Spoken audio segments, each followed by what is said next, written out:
Trying to make. Why is it posing? I look cute.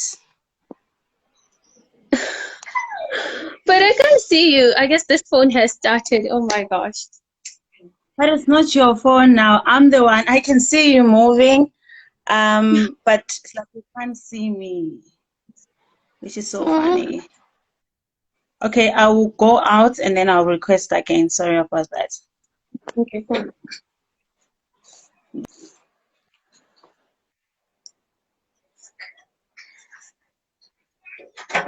Hi guys. I'm waiting for my guest and then we'll start. Oh,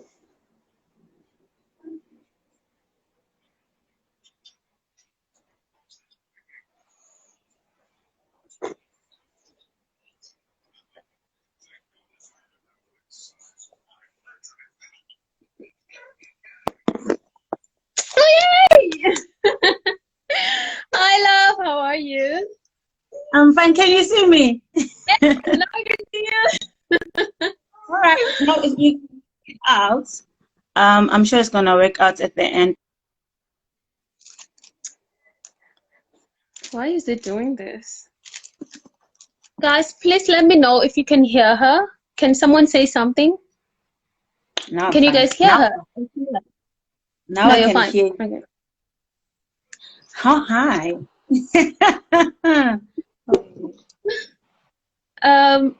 Charlene, can you please tell me if you hear my guest, if you see her? Please just let me know. We'll see. But I can hear you loud and clear, Mrs. Okay, A. you hear me. All right. How are you? I'm good. I'm good. It's so nice to be a guest. I don't have to stress about anything.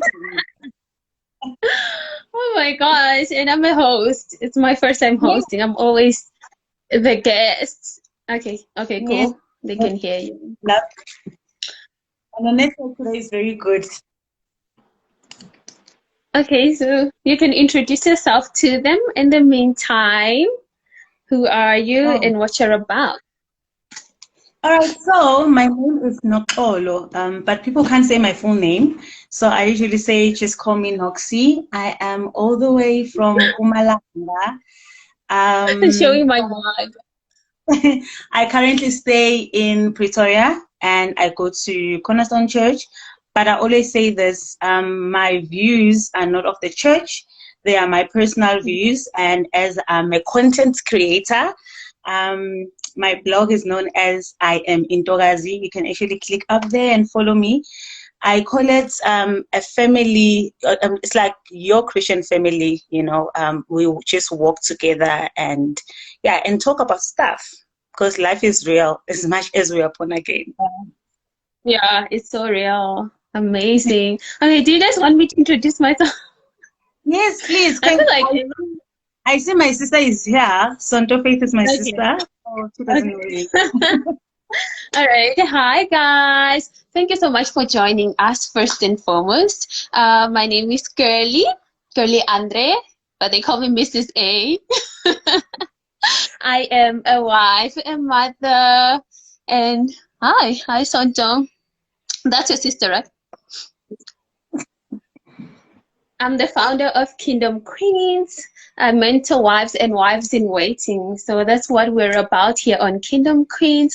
Like my sister Noxie said, you know, just because we're born again does not mean that life doesn't get real. So it does get real even in marriage. So I am here to help us get through it. I'm not the guru of marriages like Noxie said last week. But you know what? Let's do it together. Let's go through the most together. Let's breathe through the wind together. So yeah, that's what we're about.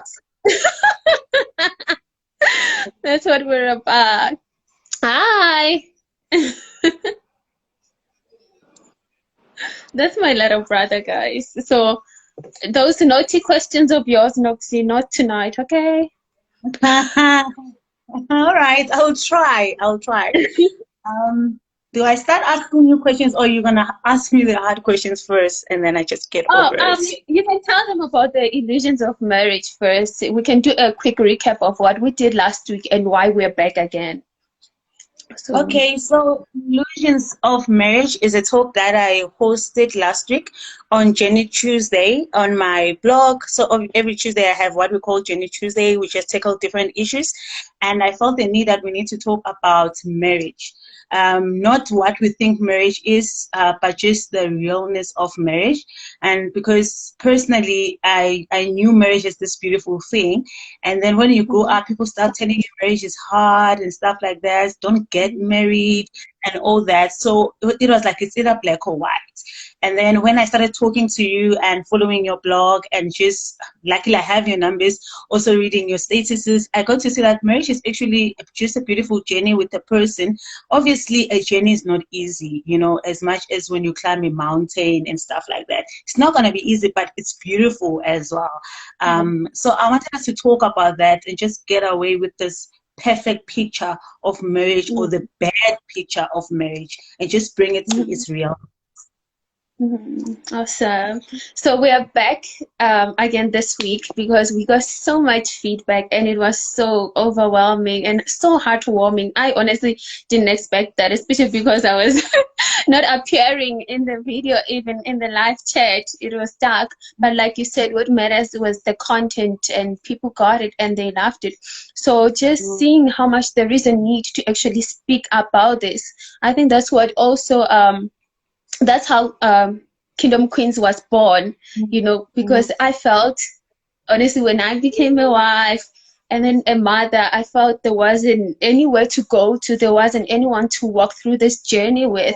You know, like you said, we hear people saying marriage is hard and whatever. So obviously, I'm not going to go to the person that's saying marriage is hard every single day, right?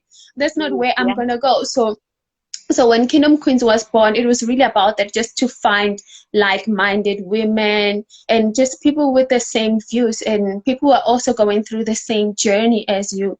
So we are back again today to talk further about marriage and the illusions of marriage.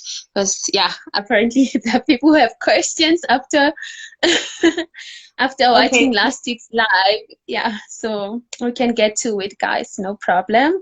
So let's start with the questions. Okay, I think I sent you the voice notes. You have a clue of the question I'm going to ask. So one of my friends, she was very happy with the content because we talk about this thing. We're not obsessing over it, but we obviously talk about it. Because I'm like, I'm over 25. Anytime you see time, guys, like Kanyala, anytime. But I'm not obsessing over it. That's what I want to say. And she was like, what did Mrs. A mean when she said she was a wife, but she was like, not, she was married, but she was not a wife? What does that mean? Can a person be married and not be a wife? What did you mean by that? You know, I'm going to give an example with a man who has a child. You know, does that make him a dad? It makes him a father, but if he's not present, if the deeds do not match that, is he worthy of being called daddy? Oh my God. Is he worthy of being called daddy? You know? So what I meant basically about I was married, but I wasn't a wife. I didn't know what it meant to be a wife. Was because my deeds, I actually didn't know, you know, how to, or rather I wasn't obeying and doing the things the Bible says a wife must do, you know. So that's what I meant. My deeds were definitely different to a wife. There was someone who once said, there's a married girl and then there's a wife. These are two different things. And from my understanding, is that most of the times we get married and then we still come into the marriage with that single person mentality. You think after having a fight you can pack and leave, and it's not really like that. Now it's like when you sign a contract at work, you know, as much as you do not like your boss or your manager, whomever, you still need to show up. You still need to come, you know, to work. So that's what marriage also taught me, or that's what it's about basically, that even though I do not like my husband right now, I don't pack and leave. I'm no longer single. I'm really this man's wife. I'm into this. So that's what I meant, that I went in there with a single girl mentality, even though I was wearing a ring. You know, the cows are there in Musena. You know, I still really fully understand what was expected of me. And like I said, you don't just pack and leave. Now, you said through thick and thin, right? So that's what is expected of you. But with me, with someone like me, I just went in like, it's whatever. I still had that attitude of it's whatever. You know, if we fight, it's whatever. I remember when this pastor and a friend of ours from back home, he asked me in private if I pray for my husband and my marriage. You know what was my response? It was a long time ago, guys. Now I'm saved. I'm not. I'm not just a Christian by name. Now my marriage. But I remember when he asked me that, I was like, oh no, why should I do that? If he wants to leave, he can leave. I said that. I was like, I'm not going to beg God. I'm not going to ask God to make him stay. You know, that was the mentality I had, that praying for my husband and my marriage meant that I need to sit down and force God to make a man love me. So I had that attitude that no, I'm not going to do that. I'm not going to pray for my husband. I'm not going to pray for my marriage. If he wants to leave, he can leave. If he feels he doesn't love me anymore, he can leave. I had that mentality, but it's really bigger than that, you know. And I learned also that praying is so important. It has done so much for me, for us, you know, as a couple and our marriage. It has really done so much for us. So yeah, guys, pray for your marriages, pray for your husband, your wife also. Don't be like me in the beginning, thinking that means you are forcing God to make a man love you. So yeah. Well, no, I really get it from your side that you're saying that your attitude actually matters. You cannot get in with your single person mindset that when you fight, you pack your bags and leave. When it makes you sad, you pack your bags and leave. You need to stay regardless of what is happening. But obviously, I think you need to come up with great conflict management skills then. Can you share some of them before you start asking me questions? You know what, like I said last week, remember who you're fighting with. You know, it's not you against your partner. So this is so important when we go into conflict. I think this is the number one thing we need to bear in mind, because remember, during the fight, you just dislike each other, that you can even say anything and everything to each other. So I think it's really important that we remember that, guys, and we keep this in mind. And secondly, like I said, it's like a work contract. You need to remember that, you know what, I signed up for this, so it's the good and the bad. I have to stay. I have to take it with. I didn't sign up for only rainy days. Just like at work, you show up. My manager does not like me. My colleague does not like me. I'm still about my bag. I'm still going to go secure the bag. I'm not going to stay home and cry. I'm not going to stay home and cry because I have a problem with my manager or my colleague. So it's like that. Now with your spouse, you really need to bear that in mind, that, you know, even though we dislike each other right now, it does not mean that we are enemies and we should quit. I think also with our generation right now, I feel since we quit a lot, like so easily. We try this course and we're like, it's not working for me. You go try another one, and then you realize, guys, did you watch Date My Family? You know what that guy said? If any of you watch Date My Family, he like tried how many courses? 8 courses, and he didn't even finish any of them. Oh my God. You know, so I feel that's how it is with our generation right now. We want quick things, and if it's not working out like right now and how we imagined it, we're like, okay, bye, it's done, I'm over this. So during fights, your conflicts, please bear this in mind, that this is not something you can just pick and put back in a store. You know, this is your spouse. So even though right now they're not your favorite person, you still need to try and understand that this is what I signed up for. You know, through thick and thin, that's what it means. Just because we're not getting along or agreeing on this specific thing does not mean that they're not the one for me. They're not the right person for me. Because that's what also conflict does. You know, when you're fighting, all you think is that this person does not understand me. Did I make a mistake? You know, is this Oh, really yeah. who God created for me? So I think it's so important that we remember, just because we're going through a tough time does not mean that it's the end for us, for you and I, as a couple. We need to remember that and bear that in mind. You know, so during the conflict, guys, To stay. yeah, stay, just stay, Um, stay. so from what you said, also, I would like just to add the fact that we expect our partners, like for me, I'm still single, right? I'm not married. But it would be so selfish for me to expect my husband to understand how to understand me while I don't understand myself. I Mhm. think sometimes what we do, we have this illusion of what marriage is, as if marriage should complete you. And then you get into this thing, you don't even know yourself, and the poor Yes. person, that poor guy or poor woman there is trying to love you, because at the end of the day, we have different love languages. You cannot run away from that thing. For me, I know how to give love, Yeah. and you can come and like do physical touch.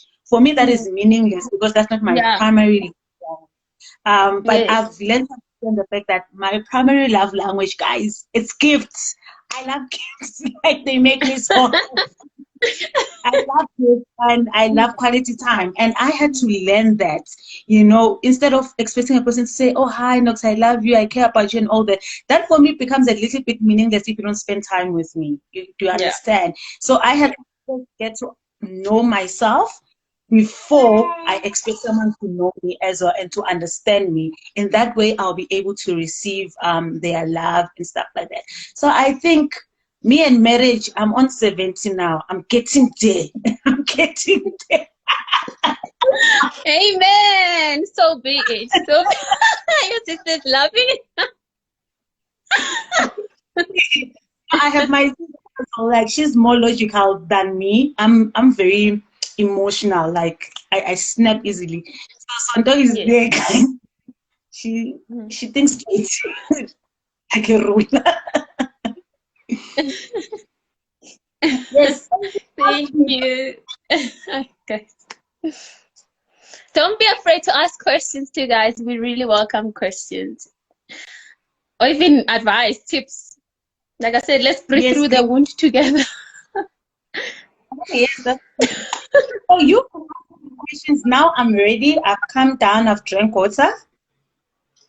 You know, my question for you and anyone here who's not married, I actually would like to know, because I'm really interested and intrigued by this. I know for some it may seem like, are you crazy? You know, it may seem unfair, but my question to you guys who are maybe okay, still knocking, you're not you're not on the other side, but you're there and you're seeing what is going on. What would be the things you have observed and what you'd like to say? Not necessarily like advice or whatever, but what would you say to someone who's married or a married couple? What would you say? Oh, What no. have you observed? Start typing there, ne, so that I can read. But on my side, I've the things I have a lot of people that are married in my circle as well. And some that are not part of my circle, honestly. I just know that this person is married. And with Yeah. social media as well, I'm just gonna get into that first. Because I don't post about my relationship. So people don't know if I'm dating or I'm not dating. They're confusing the enemy. But anyways, people want Wow. people want their relationship to be worshipped, and they put in this perfect picture. I'm not saying come and put in your dirty laundry on social media, you know. I'm not saying Yeah. that, please don't get me wrong. But what I'm saying is this: people, they portray this perfect picture of marriage, and Mhm. sometimes maybe if we get married, we're going to be expecting this perfect picture of marriage. And then when you get there, it's not there. And sometimes, Mhm. sadly, that couple that you are looking at, they are all the next day they are getting divorced. Yeah. You're like, but I thought that you guys were happy. So I think Yeah. that even if you're in a relationship, not just married, make your relationship personal. You know, I'm not saying don't post your partner, you're allowed to do that, but make sure that your relationship doesn't become a public thing, like where people Yes. feel like opinions, they can tell you what to do, because Yes. you get to follow that. And secondly, I think for us single people, we must not make celebrities Yeah. our inspiration. Oh my God, I wish to be like Shona and Connie. You don't know their dirty laundry. You cannot be Yeah. inspired by people you don't know. Do you Yeah. understand? It's easy for me to be inspired by people that I can relate to, that I can ask questions to. And number three, I think it goes back to the thing of celibacy, because I did talk about it on my first live, Jenny Tuesday, that sometimes, as like I was talking to a friend, that sometimes people are not honest about it as well. So when you kind of not that you fall, but maybe you're with your partner and then, you know, you just kiss a little bit longer, you get to feel like, you know what, I'm a sinner and stuff like that. Because the Christian couples in the church, they make it sound as if they just got celibate and then it was easy. Like it was so easy. It was a smooth sail. They can hold their partner, their hand, their blood wouldn't flow from the head to the feet and to the feet to the head. It's like, so when you get into a relationship and you feel all these things, when a person is hugging you, you feel some kind of way, your body just gets excited. It's like, oh my God, I'm a sinner, I'm a sinner, I'm a sinner. Because people, they don't just tell the truth. Sometimes not just celebrities, but the people around us, they don't just tell us the truth. That, you know what, I also struggle. But for me, I'm grateful because I do have like friends that I talk to and I'm like, this is what is happening. And the person will tell you, you know, better do this and do that. Make sure that with your partner, you go out more often instead of being indoors. Those kind of things, they Yes. really help. Yes. If you are on us to say that, Noxie, you're gonna feel some type of way because you are attracted to this person, but they make us feel like we must not be attracted, like brother, we must just Right? hold it and stuff like that. So yeah, so Yeah. before you comment, my sister says I was gonna say the same thing, Noxie. Once people get married, I feel they start pretending like everything is hunky-dory. That's so true. That's so true. That Like is true. when you say your struggles, it's like honestly, guys, we end up not talking to people because it's that. Like it's like I must be perfect. Like I must not feel anything, guys. I'm attracted to this. I am. That is so true. And that's one thing that made me feel lonely as a newlywed or a new wife, because also the advice you get at home from the elders, you know, not being disrespectful, but they'll tell you, you don't question a man when he comes back home late, you don't check his phone. And okay, now I'm in the marriage, I'm in this journey, and that that advice you gave me, I don't think right now with what I am going through, that's what I can run back to. So I really felt lonely in that aspect and really confused that, okay, now what do you do? You know, Yeah. so yeah, that's one thing that made me feel so lonely, and I just went back to the Father, honestly, and He taught me what to do. He taught me how to be, you know, what I should be doing at that moment and at that time and with that situation or everything I was going through. So you are right. I feel like also people hiding, or married people in general hiding the difficulties and the humps and bumps that, you know, we encounter along the way. It really makes the ones who come after you, you know, the newlyweds and whatever, when they come, they really have no one to go to. You have no one, because you feel I'm the only person going through this. They can never understand what I'm going through. So you really just go through everything alone, when actually almost everyone has been in that journey, but they're just not, I don't know, I guess, comfortable with speaking about it. But like you said, we're not saying air your dirty laundry, but just being honest, you know, just being really honest about what happens in marriage. I think it will also help others to know when they experience whatever, to know that it is not the end of the journey just because there are humps and bumps. This does not mean that, you know, you married wrong, that you have the worst marriages of all. So Yeah. I think that's what I felt, honestly. As a newlywed, I was like, oh my gosh. I remember just wanting to go back home to my mom, and I haven't stayed with my mom since I was, what, 14, and I remember wanting to go back home to my mom because I didn't understand what was going on, and I felt really, really alone. And it's like, who do we go to? Both of us, not just me alone, but even my husband, with whatever we're experiencing. I felt we have no one to go to because it doesn't seem like other people go through this. Yeah. So that's how also, like I said, Kingdom Queens was born, because I felt also the need, like after God healed me and worked in me and redeemed my marriage, I really felt the need to just be transparent, to just be there for someone, and say, what, sis, you are not going through this alone, and it is not the end. Trust me, it's not the end. God is still in the redemption business. He still redeems. So Yeah. I totally agree with you, Mrs. A, with what you're saying. That I think, like people like me are blessed. Like I always say that for me, I'm blessed because I have people around me. Like, and I talk. I've learned that from my other friend Buitoko, that you must not try to portray a perfect picture in life. Nobody has it figured out.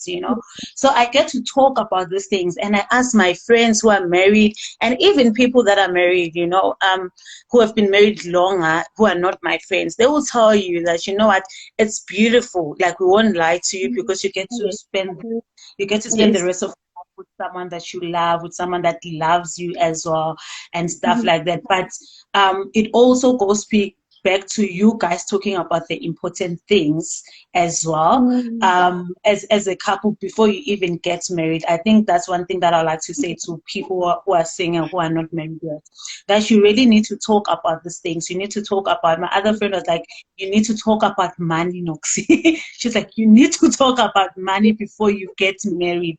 Like, make sure everything about money, you talk about it. And every single emotion that you feel, you need to be able to tell this other person, and don't think that they see what you're thinking. Unspoken Oh, expectations are not fair expectations as well. So you need to talk about these things. So I really think if people really talk about it more, and I know, Guti, we cannot make celebrities our inspiration and stuff like that. But I love preachers like your TD Jakes and Sarah Jakes, because Sarah Jakes made a simple example to say that when she had the first baby with her husband, she didn't want the husband. Women, apparently, they go through stuff after they give birth. It's either they reject the child or they reject the husband. So for her, she rejected the husband so much that even when you wanted to touch her, he was like, leave me alone. yeah, Like, leave her yeah. alone. That's And then for me, when the pastor of that church say that I told my husband, your pastor, to leave me alone. I'm like, well, we're not saying what she did is right, but she's real. She's living each day like any other person.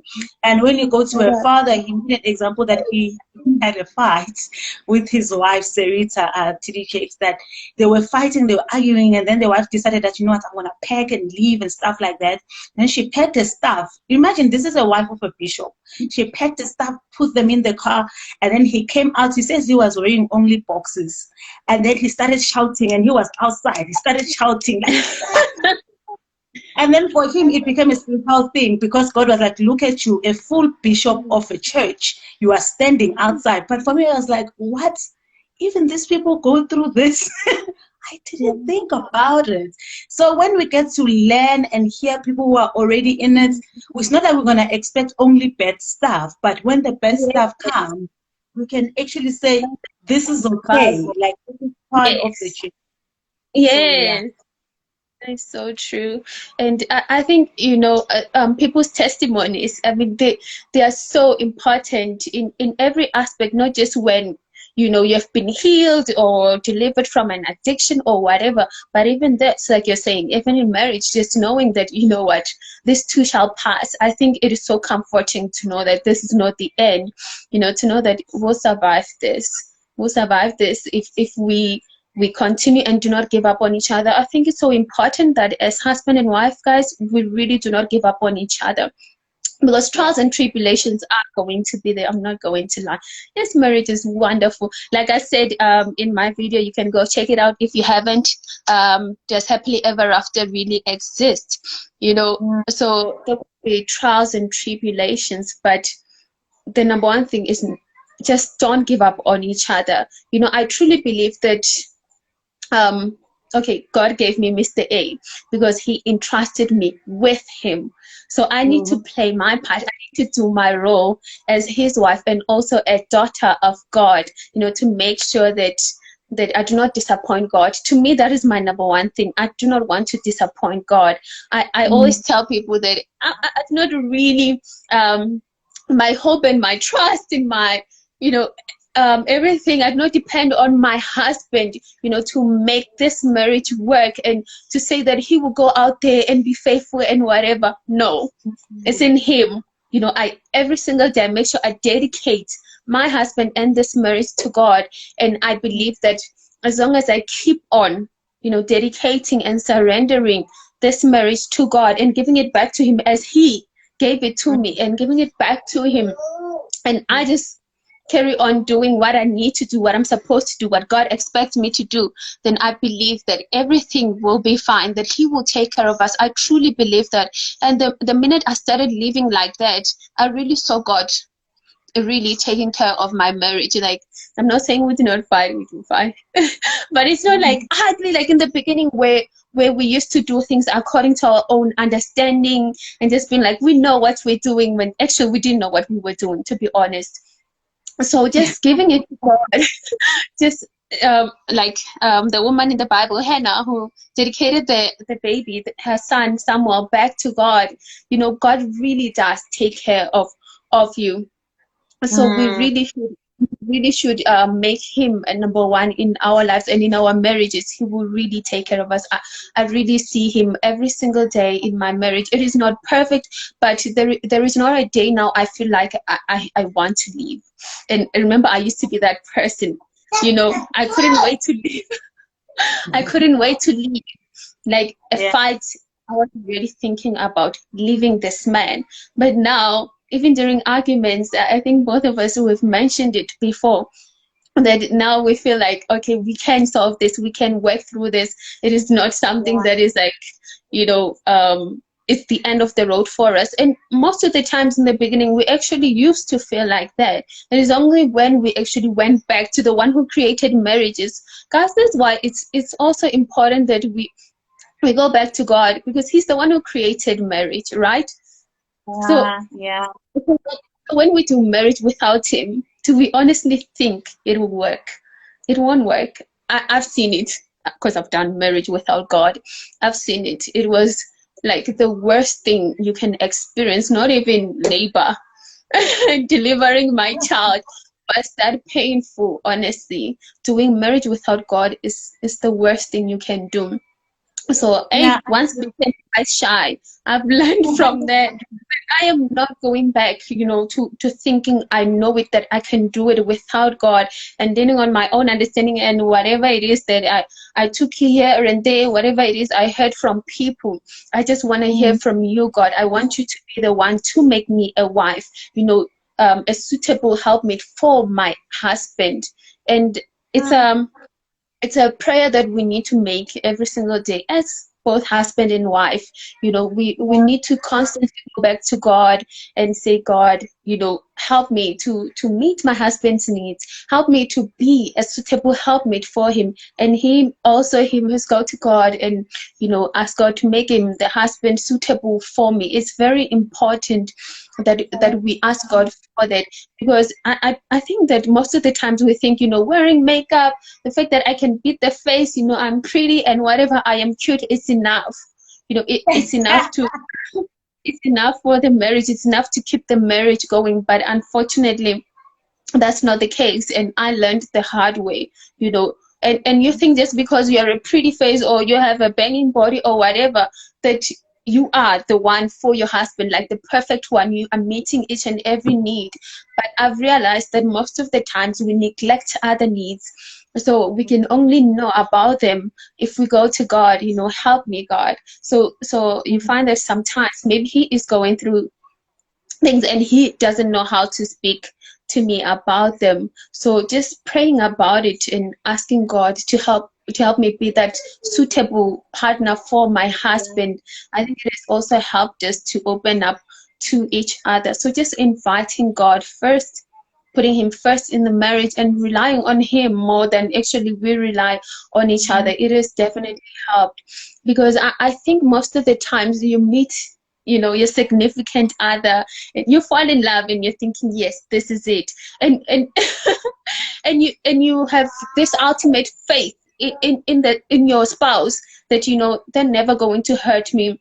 But I'm going to be honest, like I said, there are trials and tribulations, there are bumps here and there. You're living together every single day. Obviously one is going to step on the other one's foot, so and that's a part of marriage.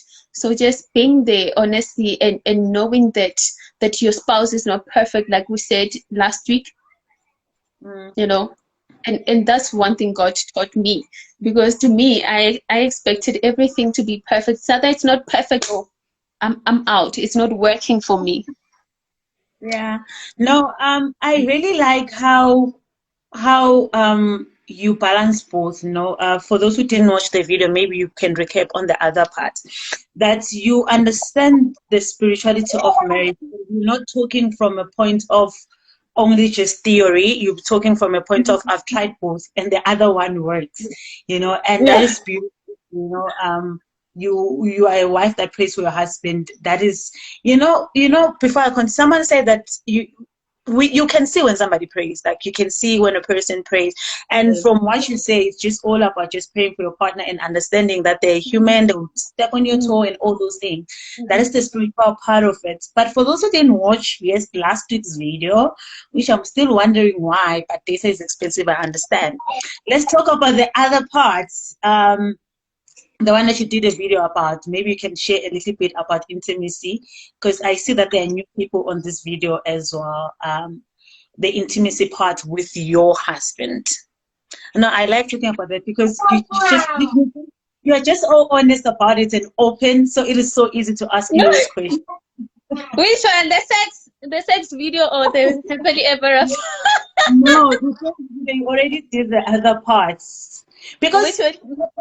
the sex video, but let me just say something so that you understand that I'm not asking out of just, when you're a Christian, they tell you that sex is bad. Yeah.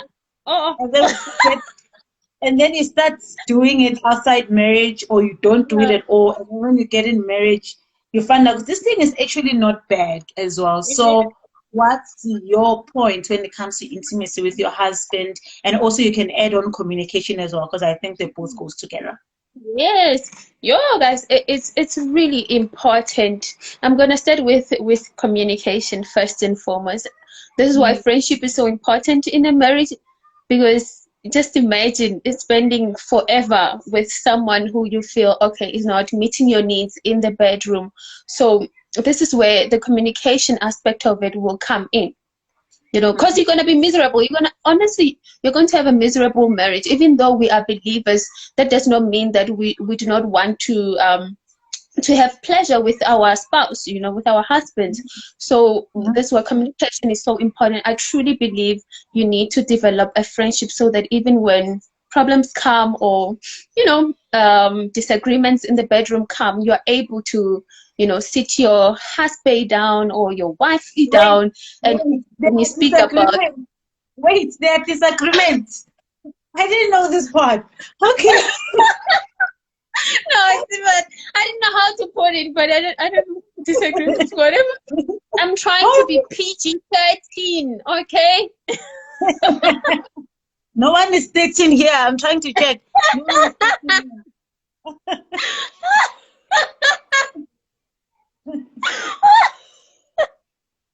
No one is 13. Like, is there anyone who's 13? Please raise your hand.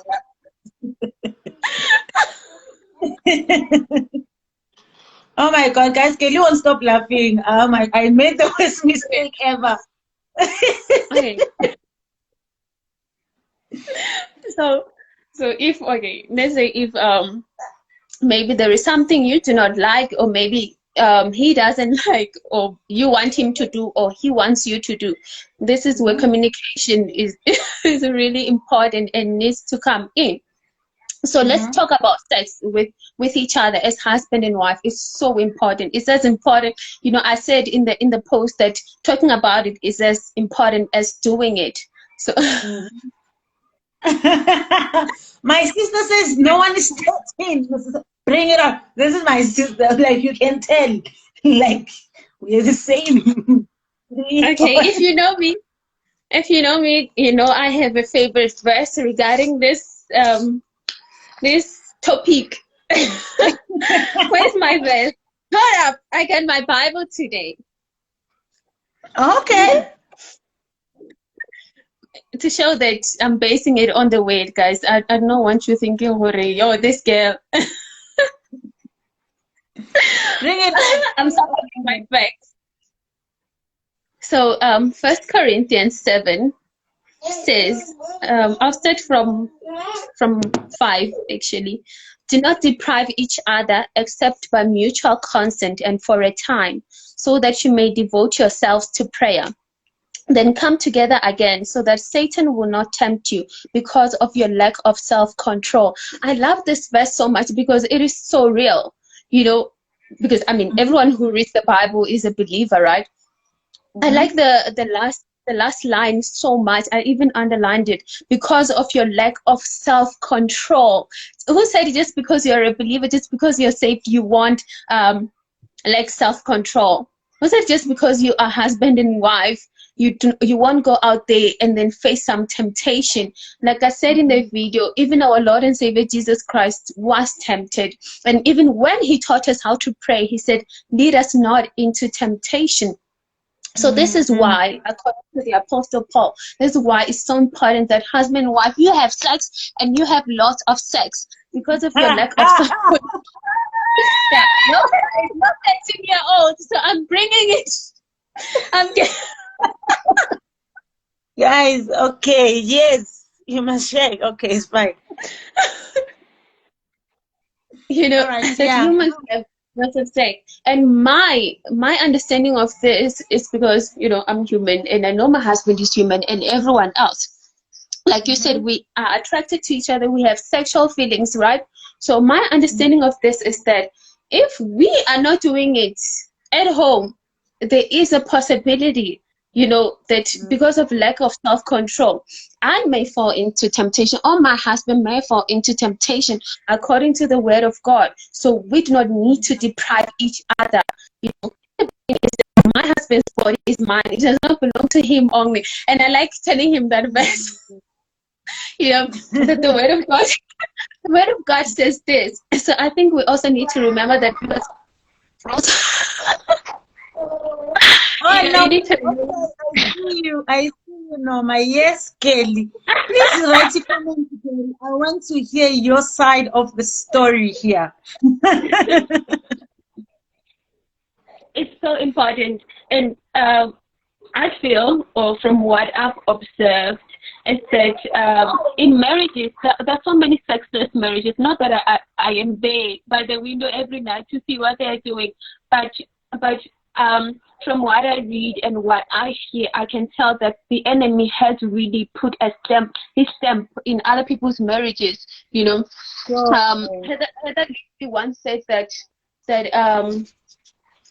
Satan loves sex before marriage just as much as he loves sexless marriages, and it's really true. So many marriages, they're not going to tell you, but so many husband and wife, they actually have stopped having sex, and this is a very important part of marriage. Yes, they actually have. I'm sure you know that. Even I'm sure you know that. No, You know I that, do. and that's, yeah. Down. Some couple posted on Twitter and they said that we just have to spend this 21 days together. We can't wait for it to be over. I'm with this person. But it was so sad. Like, the way they were talking about each other, and obviously on social media and stuff like that. And I once watched a sermon by Pastor Mike Todd. He's a good pastor from Transformation Church.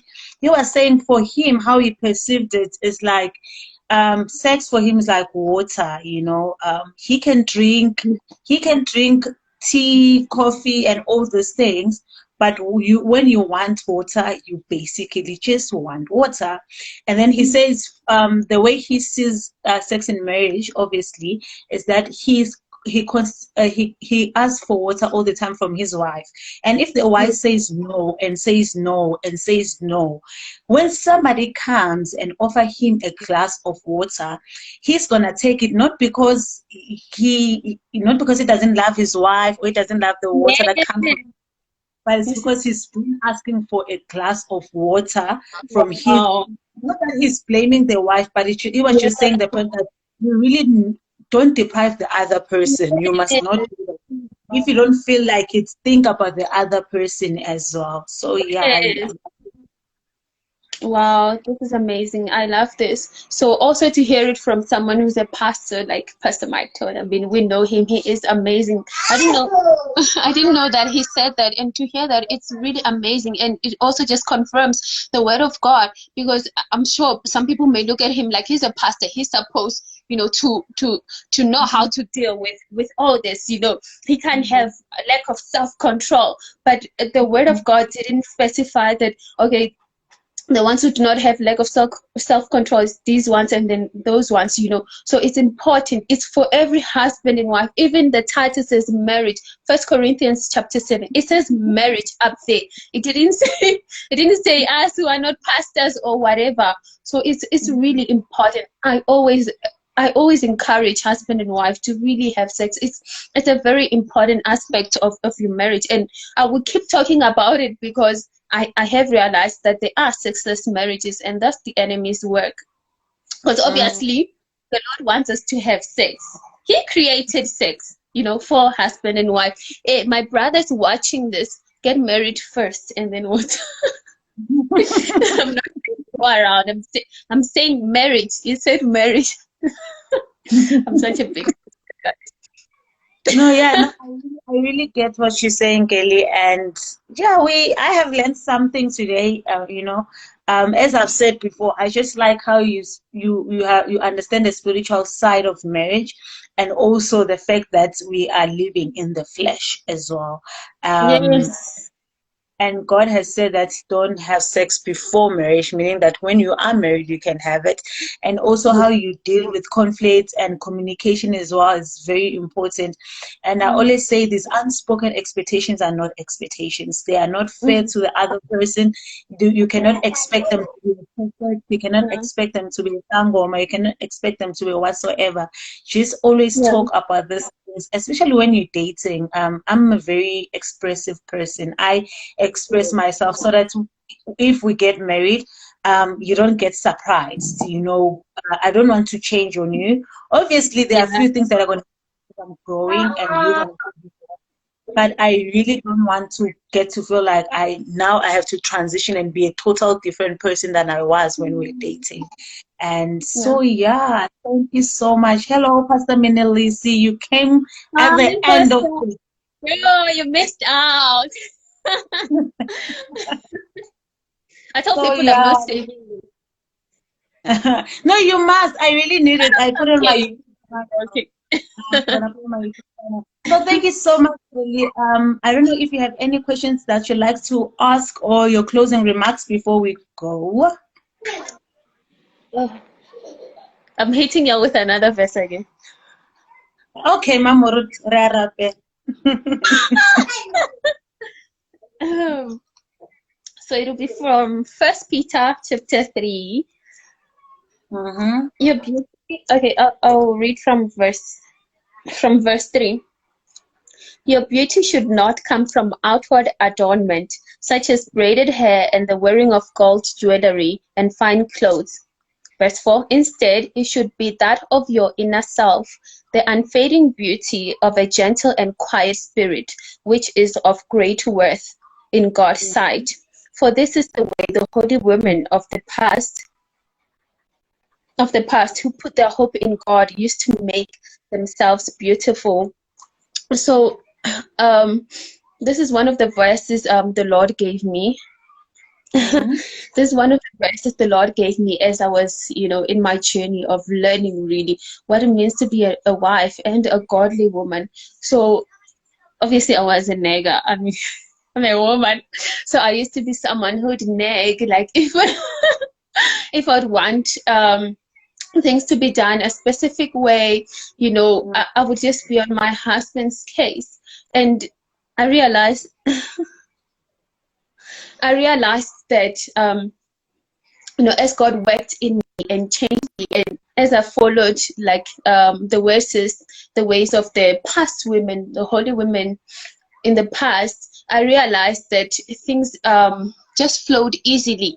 Like I didn't need to force my husband anymore to go pray. Now he'll pray, willingly and do it all alone and spend his own time with God. So I just want to say to the wives, if you have something obviously that you'd like to get across to your husband. I know we spoke about communication, but I've learned that also a wise woman, blessed is the woman who knows when to speak and when to keep quiet. Like the word of God says, there is a season for everything. And I know as wives we always have a lot to say. I know, especially in my marriage, because my husband is an introvert. I'm always talking. I must say, your husband is, like I told you before, I'm so scared of him. Like, hello, Mr. A, it's fine there. So it's really important that we know that you don't need to have a comment and a reaction regarding every single thing.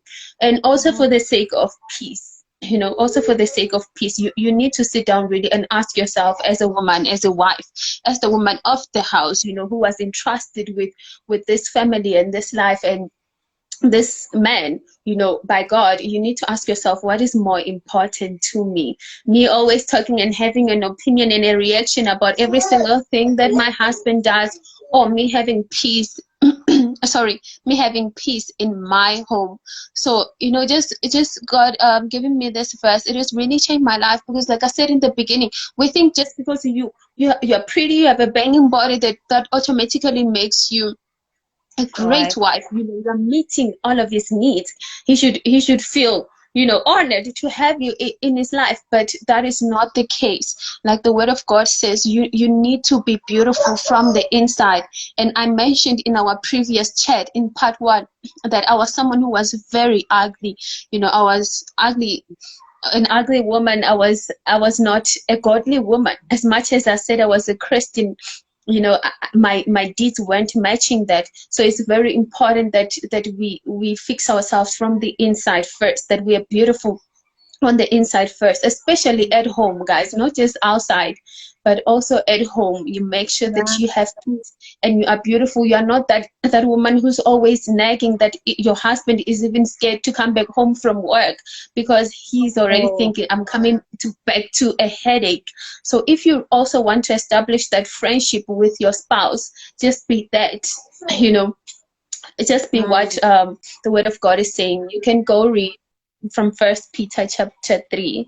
Just be that. Be beautiful from the inside before anything else, because at the end of the day, that's what matters. That's what your spouse has to live with, and that's what will transform your spouse or change him, like the word of God says. Not your mouth, not you always nagging. That will never change him. Forget about changing a man. Forget about changing even your wife, honestly. Just forget about that. Your deeds need to push them, and attract them to being that or doing that you're asking them. If it's weight loss, if it is praying, let your deeds do the talking and not your mouth. That is my final. Yeah. No, thank you so much. Thank you so much. Please remember to save it, because I once made a mistake of not saving something. and my heart just broken pieces. So for those, because some people, they obviously sense their apologies during this time. They have their prayer times and things like that. Others, they basically watching TV, so they get to watch this thing Yes. later. So thank you so much from me to you. Oh, thank you so much for joining me. Oh my gosh. Thank you. I'm so thankful for you. God bless you. Yeah, I had to Thanks, guys, cover for the joining. Ooh, Bye. people are joining. They're gonna watch it later. So if you just join now, Putty, so That's sorry, all love. right.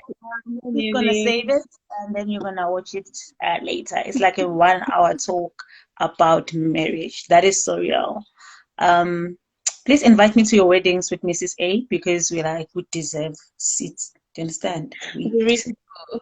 Peace, guys. Bye, guys. Bye.